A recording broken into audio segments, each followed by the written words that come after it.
شخصیتوں سے یا دوسروں کے اعمال اور افعال سے وہ مدد ہم کو نہیں پہنچ سکتی. مدد کی بھی ایک حد ہے. یہ نہیں ہو سکتا کہ جہنم سے نکال کر جنت میں لے جائے. ہاں یہ ہو سکتا ہے کہ جنت میں نیچے کا درجہ ہے, کسی کے برکت سے درجہ اونچا ہو جائے, یہ تو ہو سکتا ہے. یہ نہیں ہو سکتا جہنم سے نکل کر جنت میں چلا جائے, یہ نہیں ہوگا. تو اس لیے یہ بھی تغابن کی ایک صورت ہے. اسی واسطے نبی کریم صلی اللہ علیہ وسلم نے ایک اور جو آپس کے تعلقات جس کے بارے میں نے تیسری صورت بتائی تھی تغابن کی, اس کے سلسلے میں مختلف روایتیں آتی ہیں. نبی کریم صلی اللہ علیہ وسلم نے فرمایا ایک موقع پر, جانتے ہو مفلس کون ہے؟ عرض کہ یا رسول اللہ, جس کے پاس روپیہ پیسہ نہ ہو, سامان نہ ہو زندگی گزارنے کا, وہ مفلس ہے. فرمایا وہ کوئی مفلس ہے؟ بھائی حقیقی مفلس وہ نہیں ہے. اس لیے آپ کے فرمانے کا مطلب یہ تھا کہ بھئی آج وہ مفلس ہے, کل کو غنی بھی ہو سکتا ہے. تو اس کو مفلس حقیقتاً نہیں کہا جائے گا, وقتی طور پر ہے, ٹائم بینگ ہے. آپ نے فرمایا حقیقی مفلس میں بتاؤں تمہیں کون ہوگا؟ قیامت میں وہ ایسا شخص کہ جس کے اعمال میں کچھ اچھائیاں بھی ہوں گی, برائیاں بھی ہوں گی. اب جب اعمال نامہ سامنے آ جائے گا, اچھائیاں بھی ہیں اور برائیاں بھی ہیں, تو برائیاں تو اس شخص کو سمجھائیں گے کہ اب ہم کو سزا ملنی ہے, جانا ہے جہنم میں, تباہی ہے. اور وہ جو اچھائیاں نظر آ رہی ہیں اس سے تھوڑی سی کچھ امید کی اس کو کرن نظر آئے گی, شاید اللہ مہربانی فرما دیں اور ان نیکیوں کو قبول فرما کر مجھے میری نجات ہو جائے. اس وقت یہ محسوس ہو, ارے بھائی جنت میں نہ جائیں, چلو جنت سے نیچے ہی رہ جائیں, مگر جہنم سے تو جان چھوٹے. تھوڑی سی ایک امید کی ایک صورت ہوگی. اس وقت اللہ سبحانہ و تعالی کی طرف سے اعلان ہوگا, اگر کسی کا کوئی حق ہو اس کے اوپر تو وہ آئے, سارے اہل حقوق آ جائیں. اس اعلان پر کوئی کہے گا خداوندہ میرا پیسہ مارا ہے, کوئی کہے گا خداوندہ اس نے مجھے مارا تھا, تھپڑ مارا تھا. آپ نے فرمایا اگر کسی نے تھپڑ بھی مارا ہے اس روز اس کا بدلہ لے لیا جائے گا. یہی لفظ حدیث کے اندر ہے. کہ خداوندہ اس نے مجھے گالی دی تھی, خداوندہ اس نے میری غیبت کی تھی. جو جس کا حق ہوگا, کسی طرح کی تکلیف اور نقصان پہنچا ہوگا, وہ آ جائیں گے. آپ نے فرمایا تو اب ان کے بدلہ کس طرح سے دیا جائے گا؟ یہ نیکیاں جو ہیں یہ دی جائیں گی, وہاں اور تو کچھ ہے ہی نہیں. یہ نیکیاں ہیں, یہ برائیاں ہیں, اس کے سوا اور کچھ نہیں دینے کے لیے. نیکیاں دلائی جائیں گی, جو نیکیاں ہیں وہ دے دو. اگر نیکیوں سے معاملہ صاف ہو گیا چلو ٹھیک ہے, برابر ہو گیا. لیکن اگر اہل حقوق پھر بھی کھڑے ہوئے ہیں اور ان کے حقوق ادا نہیں ہوئے اور یہاں نیکیاں ختم ہو گئی, فرمایا ان کی برائیاں اس پر ڈالی جائیں گی. تو پہلے ہی برائیاں رہ گئیں, نیکیاں چلی گئیں, اوپر سے دوسروں کی برائیاں بھی اوڑھنی پڑ گئیں. فرمایا یہ ہے مفلس. اب اس کے افلاس کے دور ہونے کی اب کوئی صورت نہیں. یہ بھی ایک تغابن ہے کہ تھوڑا سے ایک سہارا جو کچھ نیکیوں کا تھا وہ بھی جا کے وہاں ہوا میں اڑ گئیں.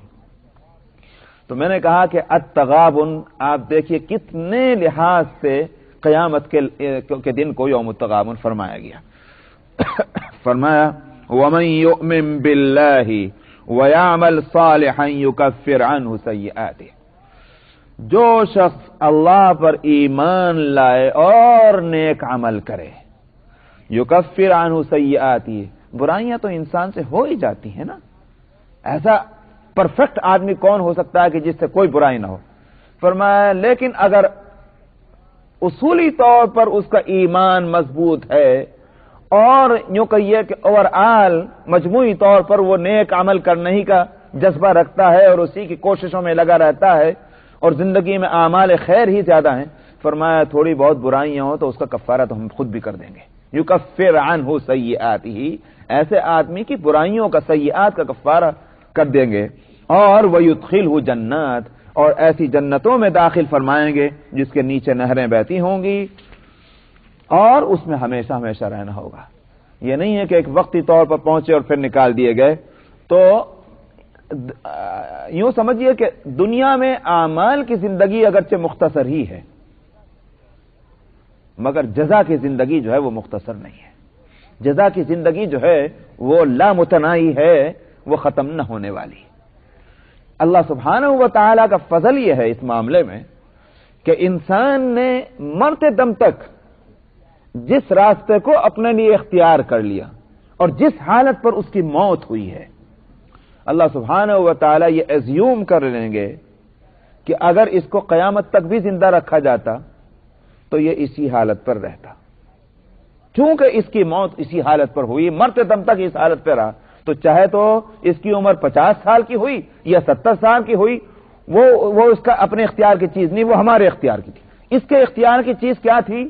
کون سا راستہ اختیار کرنا ہے ہمیشہ کے واسطے. اب جتنی بھی عمر اس کی ہوئی ہے، تو اگر اس کی عمر 60 سال کی ہے تو یہ نہیں کہا جائے گا کہ 60 سال کی جزا ملے گی، بلکہ چونکہ اس نے فیصلہ کیا تھا کہ ہمیشہ اس راستے پر رہنا ہے، جزا بھی اس کی ہمیشہ کے واسطے، چاہے وہ جہنم ہو اور چاہے وہ جنت ہو. اسی واسطے نبی کریم صلی اللہ علیہ وسلم نے فرمایا تھا کہ تموتون کما تحیون وتحیون کما تموتون. تمہاری موت اس حالت پر آئے گی جس حالت پر تم زندگیاں گزار رہے ہو. اللہ کو کوئی ضرورت نہیں ہے کہ تم نے زندگی بھر اپنی تندرستی اور سمجھ کی حالت میں تو تم غلط راستے پر چلے ہیں، اللہ میاں مرنے سے پہلے تمہاری گردن پکڑیں اور خیر کے راستے پر ڈال دیں. یہ نہیں کریں گے. جس طرح تم زندہ رہنا چاہتے ہو، موت بھی اسی حالت پر آئے گی، اور جس حالت پر موت آئے گی اسی حالت پر تمہارا دوبارہ تم کو زندہ اٹھایا جائے گا. تو یہ زندگی دنیا کی جو ہے، اس میں فیصلہ کر لو تم اپنے لیے کیا چاہتے ہو، کس حالت میں موت چاہتے ہو اور کس حالت میں موت کے بعد دوبارہ زندگی چاہتے ہو، پھر ویسی سزا اور جزا بھی ہوگی.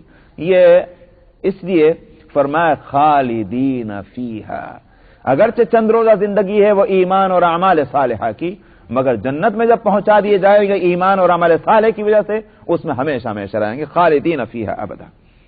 ذالک الفوز العظیم. فرمایا یہ بڑی کامیابی ہے. دنیا میں جن چیزوں کو کامیابی سمجھا جا رہا تھا، وہاں کیا معلوم ہوگا؟ یہ کامیابی نہیں. اور جن چیزوں کو لوگ ناکامی سمجھ رہے تھے، وہاں وہ کامیابی کی چیزیں ہوں گی. یہی کامیابی ہے، اور اسی وجہ سے اس کو تغابن فرمایا گیا کہ یہ یوم التغابن ہے. والذین کفروا وکذبوا بآیاتنا، اور جن لوگوں نے کفر کیا اور ہماری آیتوں کو جھٹلایا، یہ جہنم والے ہوں گے. یہ بھی ہمیشہ ہمیشہ رہیں گے. لوگ کہا کرتے ہیں کہ جی ہمیشہ کیوں رہیں گے جہنم میں؟ تو کیوں صاحب جنت میں بھی چند روز جانے کو تیار ہو کیا؟ یہ سوال ان سے کر لیا جائے. اگر جنت میں تم چند روز جانے کو تیار ہو، اس کے بعد جہنم میں جانا چاہتے ہو، تو ٹھیک ہے، جہنم والے کے لیے بھی فیصلہ کر لو. لیکن جنت میں ہمیشہ جانا ہے اس لیے کہ تمہارے اعمال جنتیوں کے ہیں، تو جہنمیوں کو بھی جہنم میں ہمیشہ جانا ہوگا اس لیے کہ ان کے اعمال جو ہیں وہ جہنم کے مستحق بنا رہے ہیں. ہاں بے شک کچھ لوگوں کو اعمال کی خرابی کی وجہ سے، ایمان کے باوجود اعمال کی خرابی کی وجہ سے اگر جہنم میں بھیجا جائے گا، تو ایمان تو مستحق بنا رہا ہے جنت کا، اور اعمال جو ہیں وہ یوں کہیے کہ مستحق بنا رہے ہیں کس کا؟ جہنم کا. ایمان پائیدار چیز ہے، اعمال ناپائیدار چیز ہے. یہ بات سمجھ میں آ رہی نہیں آ رہی؟ ایمان جو ہے وہ ایک کیفیت کا نام ہے، ایک عقیدے کا نام ہے، ایک یقین کا نام ہے، ایک بلیو ہے. وہ بلیو جو ہے وہ پائیدار ہے، کنٹینیو ہے. اور عمل جو ہے وہ حادث ہے، اس کو عربی میں حادث کہتے ہیں. مثلا آپ نمازی ہیں. کیا مطلب نمازی؟ اس وقت نماز پڑھ رہے ہیں؟ نہیں، نماز جب پڑھی تھی، مگر آپ مومن ہیں. یوں نہیں کہا جائے گا مومن جب تھے. یہ مومن ہونا آپ کا کنٹینیو ہے، لیکن نمازی ہونا، روزے دار ہونا، زکات دینے والا ہونا، یہ ہمیشہ نہیں ہو سکتا. یہ اعمال کے اندر کنٹینیویشن نہیں ہوتا، تسلسل نہیں ہوتا، ایمان میں ہوتا. بات سمجھ میں آ گئی؟ جب اعمال اور ایمان کا یہ فرق ہے، تو اگر اعمال تقاضا کر رہے ہیں کہ جہنم میں جائے، کچھ دن کے لیے جائے گا، اور ایمان تقاضا کر رہا ہے کہ جنت میں جائے، جب جنت میں جائے گا تو ہمیشہ کے لیے جائے گا، اس لیے کہ وہ کنٹینیو ہے. یہ ہے فرق دونوں میں. تو اسی شخص کو کچھ دیر کے لیے جہنم میں جانا ہوگا جس کے پاس ایمان تو ہے مگر اعمال سب کے سب جو ہے اس کو جہنم میں کھینچ کر لے جا رہے ہیں. اور وہ شخص کہ جس کا ایمان یعنی عقیدہ اور اس کے اعمال دونوں جہنم کا مستحق بنا رہے ہیں، اس کے لیے جنت میں جانے کی کوئی صورت ہی نہیں. اسی طرح جس شخص کا ایمان اور اعمال دونوں جنت کا مستحق بنا رہے ہیں، اس کے لیے جہنم میں جانے کی کوئی صورت ہی نہیں. تو یہ ہے وہ صورتیں. مجھے امید ہے کہ اس تفصیل سے وہ سارے مسئلے جو ہیں وہ جنتیوں کے اور جہنمیوں کے اور کچھ دن کے بعد سے جہنم میں جانے کے، یہ سارے مسئلے حل ہو جائیں گے. فرمایا کہ وہ بھی اصل مصیر، برا ہے وہ ٹھکانہ. جیسے جنت میں جانا بڑی کامیابی ہے، جہنم بہت بری جگہ ہے، تب بری جگہ جب جاؤ گے تو وہ کامیاب کیسے ہوں گے؟ ما اصاب من مصیبت الا باذن اللہ. قدرتی طور پر یہاں خود ہی سمجھ میں آ گیا کہ وہ دنیا میں جس راستے کو نقصان والا راستہ سمجھا جا رہا تھا، کون سا راستہ؟ دین کا راستہ. دین کے راستے میں کیا کچھ آدمی کو پاپڑ نہیں بیلنا پڑتا، سمجھ میں؟ ہزار آسانیوں کے باوجود اللہ کے اطاعت فرما برداری کی زحمتیں تو ہیں. بھئی یہ حلال ہے اور یہ حرام ہے، حلال پر قناعت ہے، حرام چاہے کتنا بھی لذیذ ہو اس کو چھوڑنے کو تیار ہے. ایک اسی بات کو دیکھ لیجئے تو کہاں کہاں حلال ہوگا اور کہاں کہاں حرام ہوگا. تو کٹھن ہے راستہ، کوئی شبہ نہیں دین کا، اور نقصان والا راستہ ہے لوگوں کی نظروں میں. تب یہاں فرمایا اللہ سبحانہ و تعالی نے یہ مصیبتیں، یہ آفتیں اور یہ نقصانات اور پریشانیاں جو کچھ بھی ہیں، ایمان والوں کو یہ سمجھنا چاہیے کہ یہ کسی کی لائی بھی نہیں ہوتی، یہ اللہ ہی کے حکم سے آتی ہیں. جب اللہ کے حکم سے آتی ہیں دنیا کی کوئی طاقت اس آئی ہوئی مصیبت کو نہیں ٹال سکتی. ما اصاب من مصیبت الا باذن اللہ. یہ ایک مومن کے لیے کوئی صورت اس کی نہیں ہے کہ جب تک میٹھی میٹھی ملی تو ہپ ہپ کرتے رہے اور جب کڑوی کڑوی آئی تو تھو تھو کرنے لگے. یہ مومن کی شان نہیں ہے. مومن کی شان یہ ہے کہ نعمت میں بھی اللہ اللہ ہے اور مصیبت میں بھی اللہ اللہ ہے. اسی واسطے نبی کریم صلی اللہ علیہ وسلم نے فرمایا تھا عجبا للمومن. مومن کی حالت بڑی عجیب ہے. جب اس کو نعمت ملتی ہے تو اللہ میں اگر شکریہ ادا کرتا ہے وہ بھی اس کی خیر کی حالت ہے، خیر اس نے حاصل کر لیا شکر کر کے. اور جب اس پر مصیبت آتی ہے صبر کرتا ہے تب بھی خیر اس نے حاصل کر لیا. تو دو ہی دنیا میں حالتیں ہیں، یا نعمت کی حالت ہے یا مصیبت کی حالت ہے. مومن کہیں بھی نقصان میں نہیں رہا، ادھر یہ حالت آئی تو بھی خیر اور وہ حالت آئی تب بھی خیر. لیکن اس کا مطلب کیا ہوا؟ جو غیر مومن ہے چاہے وہ کافر ہو یا ایمان اس کا کمزور ہو، اس لحاظ سے میں کہہ رہا ہوں کہ ایمان جتنا مضبوط ہے اتنا مضبوط ہے نہیں. اب کہا ہے تو ذرا سی تکلیف آئی اب جھانکنے لگے ادھر کو ادھر کو، کدھر جاؤں، ذرا میاں مدد کرنا، ذرا وہاں دوڑ، ذرا وہاں. وہ جو عقیدہ توحید جو تھا، وہ اللہ کی وحدانیت جو تھی، اب وہ گم ہو جاتی ہے. اب ادھر ادھر جھانکتا ہے، یہاں چل اور وہاں چل. مومن نہیں کرے گا یہ. اسی واسطے تو آپ نے فرمایا تھا کہ مومن کی شان بڑی عجیب ہے. فرمایا ما اصاب من مصیبت الا باذن اللہ. کوئی مصیبت کسی کو نہیں پہنچتی وہ اللہ کے حکم کے بغیر. اسی لیے میں نے گزشتہ خطبہ جمعہ میں بھی میں نے کہا تھا کہ ہم لوگ دنیا میں جو حالات اس وقت سامنے ہیں کیوں سمجھتے ہیں کہ یہ دوسروں کی وجہ سے ہے؟ کیوں نہیں سمجھتے کہ ہماری اپنی حرکتوں کی یہ سزا ہے؟ ہمارے اعمال اگر اچھے ہیں، پرفیکٹ ہیں، ممکن ہی نہیں ہے کہ یہ حالات ہوں جس سے ہم دو چار ہیں. ممکن نہیں. یہ میں عقلی بات نہیں، تاریخ کا تجربہ ہے، تاریخ کی شہادت ہے کہ جب ہم ٹھیک تھے حالات بھی ٹھیک تھے. جب ہم خدا کے ہوئے خدائی ہمارے سامنے ہمارے قدموں پر ہوئی، اور جب ہم خدا سے روگرداں ہو گئے خدائی نے بھی منہ موڑ لیا. سیدھی بات ہے. اس لیے اگر ہم آج پرفیکٹ نہیں تو اللہ ہی میں سے کہاں کو شکوہ کرتے ہیں اے اللہ میاں تو نے اپنا منہ کیوں موڑ رکھا؟ تو ہم نے کدھر کو منہ رکھا ہوا ہے؟ اگر ہم اللہ کی طرف منہ کیے ہوئے ہوتے اللہ ہماری طرف متوجہ ہوتے. بلکہ اس سے زیادہ حدیث میں آتا ہے کہ جب بندہ اللہ کی طرف ایک ہاتھ چلتا ہے، ایک بالش، اللہ اس کی طرف دو بالش چلتے ہیں. اور جب وہ ایک ہاتھ چلتا ہے، ایک یارڈ کہہ لیجئے، اللہ فرماتے ہیں میں اس کی طرف دو ہاتھ چلتا ہوں. جب وہ ذرا تیز چلتا ہے میں لپک کر اس کو اپنے سے قریب کر لیتا ہوں. اللہ زیادہ متوجہ ہوتے ہیں بندے کی بنسبت. مگر بندہ متوجہ ہی نہ ہو اللہ کی طرف تو پھر اللہ کو کیا پڑی؟ واللہ هو الغنی الحمید. اللہ تو پھر بے پرواہ ہو جاتے ہیں. تو آج ہم لوگ جن حالات سے دو چار ہیں اس میں ہمیں اپنے اعمال کا جائزہ لینا چاہیے، اپنے یقین اور ایمان کی جو ہے وہ اس کا امتحان کرنا چاہیے کہ وہ اس میں کتنی طاقت ہے، کتنا پاور ہے. تو ایمان اگر یقین مضبوط ہے تو سوال ہی پیدا نہیں ہوتا کہ یہ بزدل قومیں جو ہیں وہ ہمارے اوپر مسلط ہو جائیں. سنلقی فی قلوب الذین کفروا الرعب بما اشرکوا باللہ ما لم ينزل به سلطانا ومأواہم النار وبئس مثوى الظالمین. فرمایا جن لوگوں نے شرک کیا ہوا ہے ہم ان کے دلوں میں رعب ڈال دیں گے، ان قریب ڈال دیں گے، کیونکہ انہوں نے شرک کیا ہے. مشرک کبھی بھی مومن کے مقابلے میں جرأت مند نہیں ہو سکتا. الا یہ کہ مومن کا ایمان ہی کمزور پڑ جائے. یاد رکھیے آپ اس بات کو. جب مومن کا ایمان جو ہے مضبوط ہوگا، ہمت نہیں ہو سکتی کہ مشرک جو ہے وہ ایک مومن کو نقصان پہنچائے. آپ سورہ انفال میں پڑھ چکے ہیں.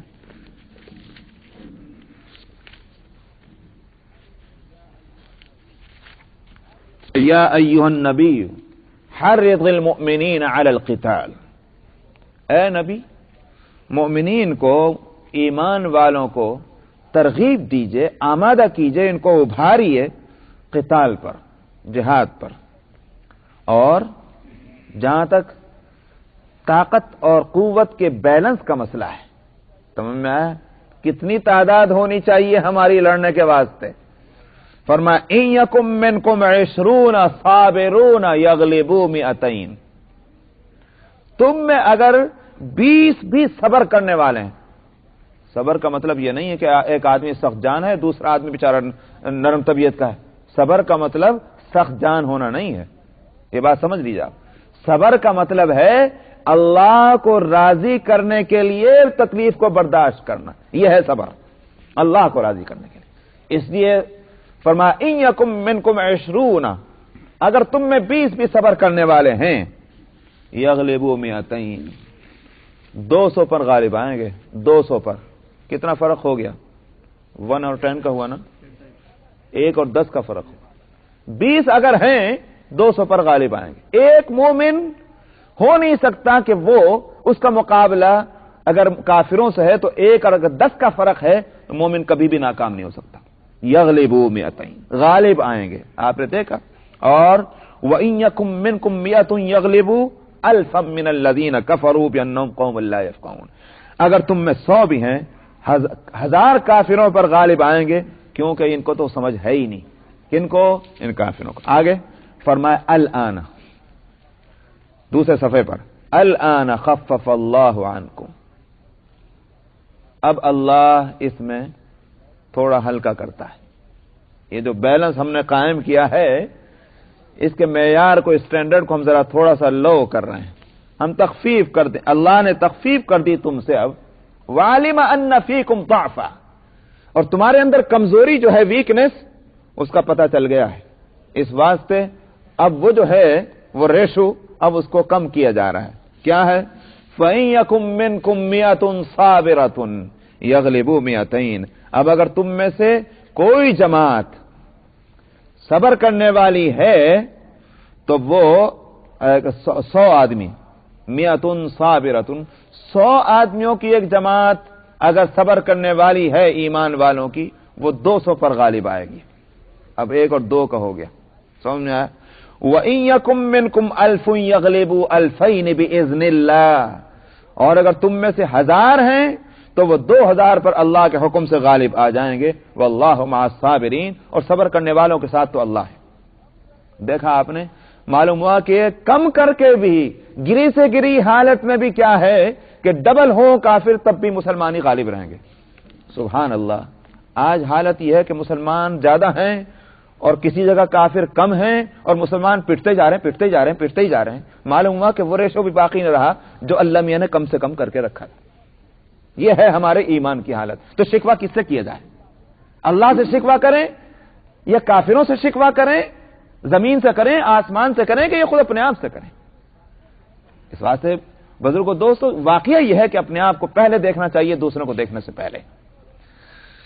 ہم اپنے ایمان کو اگر قیمتی نہیں سمجھتے، اپنے اسلام کی خود ہم ریسپیکٹ نہیں کرتے، دوسروں کو کیا پڑی کہ ہمارے ایمان اور اسلام کو عزت دیں گے؟ ہماری خود کی حالت یہ ہے، ہم کو شرم آتی ہے اپنے اسلام سے، ہم کو غیرت آتی ہے اپنے ایمان سے. تب ہم چاہتے ہیں دوسرے سارے کافر مل کر ہمیں اپنے سر پہ بٹھا لیں، تب ہم کہیں گے ہاں مومن ہیں. دوسروں کو کیا پڑی؟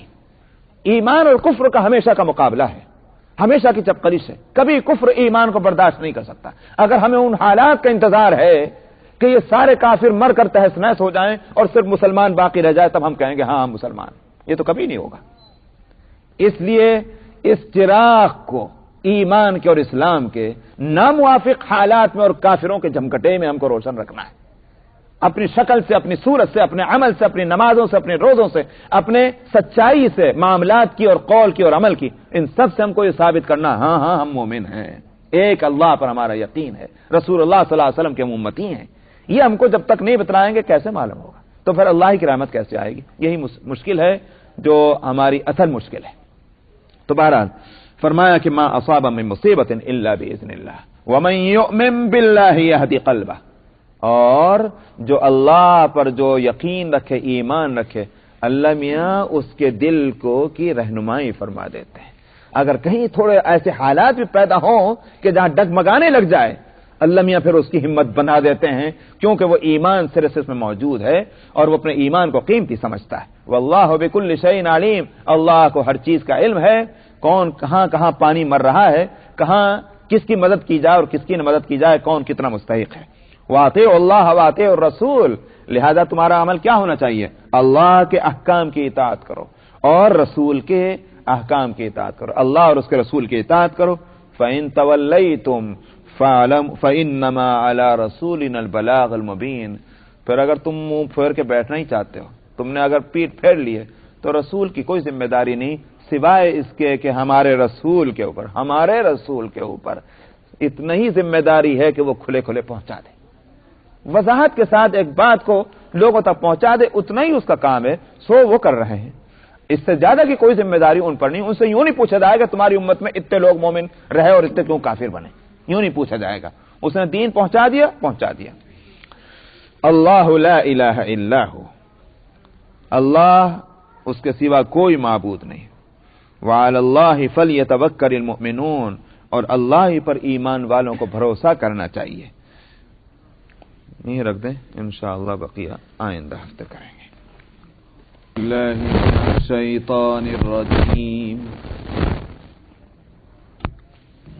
بسم اللہ الرحمن الرحیم. یا ایہا الذین آمنوا ان من ازواجکم واولادکم عدوا لکم فاحذروہم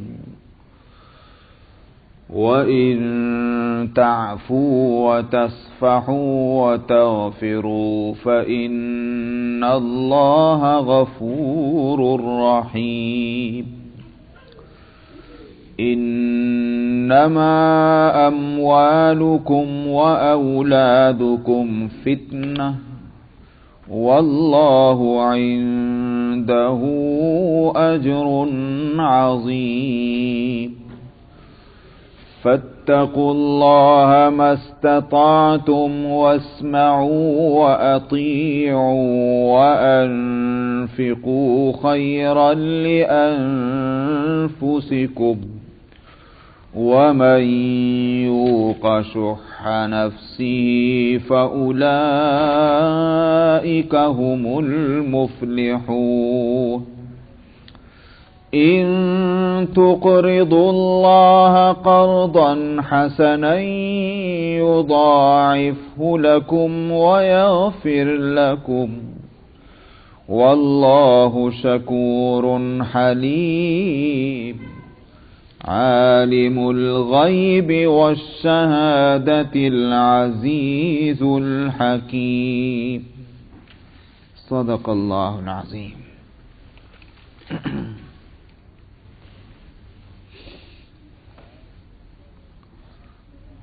آیت نمبر 12 میں فرمایا تھا کہ اللہ اور اس کے رسول کی اطاعت کرو.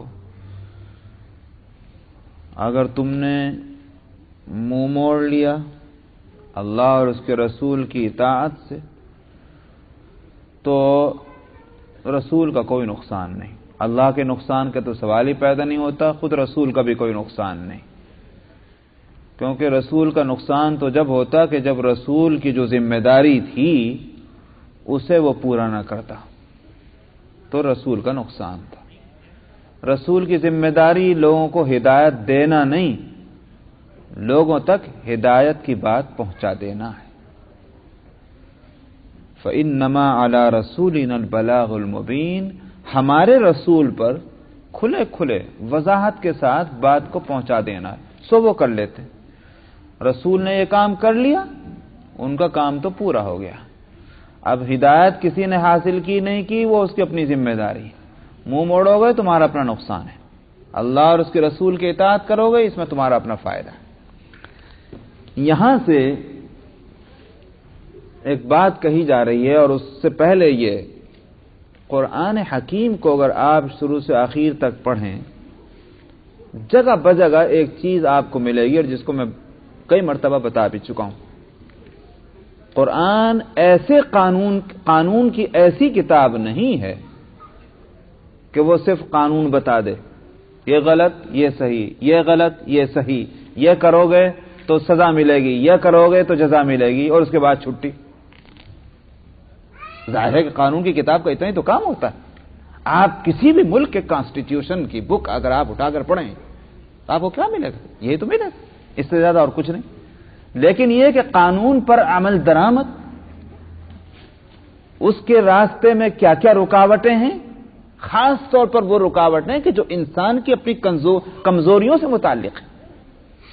نفسانی کمزوریاں، فطری اور نیچرل جو ہے کمزوریاں، اس کے بارے میں قانون کچھ نہیں جانتا، کچھ نہیں بتائے گا. کوئی راستہ اس کے لیے نہیں تجویز کرے گا کہ قانون پر عمل درآمد کے سلسلے میں اگر آپ کے اندرونی نفسانی یہ رکاوٹیں ہیں تو آپ اس کو کس طرح سے دور کر لیں. قرآن کا کمال یہ ہے کہ قانون بتاتا ہے، قانون پر عمل درآمد کے لیے راستے بتاتا ہے، ان راستوں میں جو رکاوٹیں ہیں ان کی نشاندہی کرتا ہے، اور پھر یہ کہ جب یہ ساری بات معلوم ہو جائے تو انسان کے لیے آسان ہے.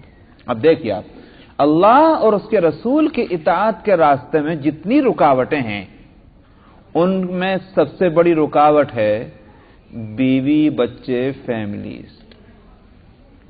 سب سے بڑی رکاوٹ یہ ہے.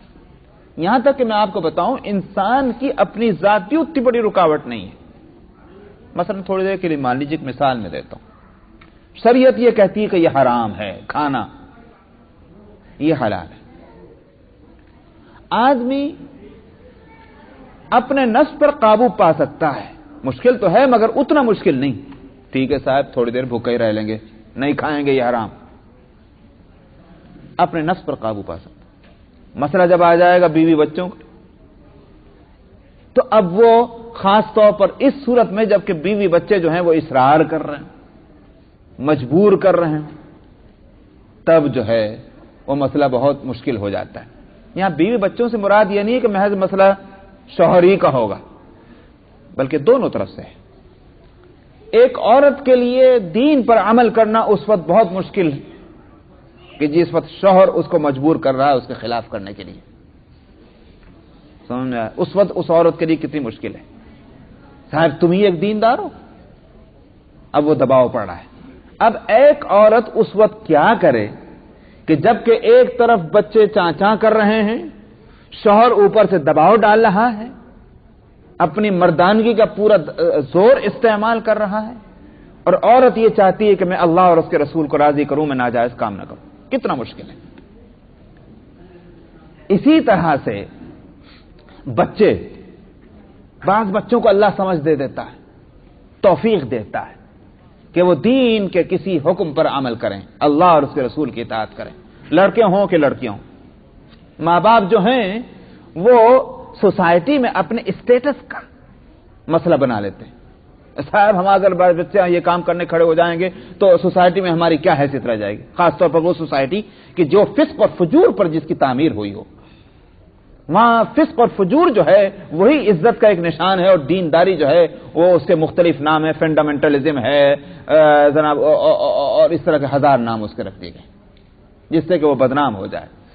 تو میں نے کہا کہ یہ چاہے ماں اور باپ ہوں، چاہے بیوی کے لیے شوہر، شوہر کے لیے بیوی ہو، یا اولاد ہو، بھائی بہن ہو، بہت بڑی رکاوٹ ہے دین پر عمل کرنے کے سلسلے میں.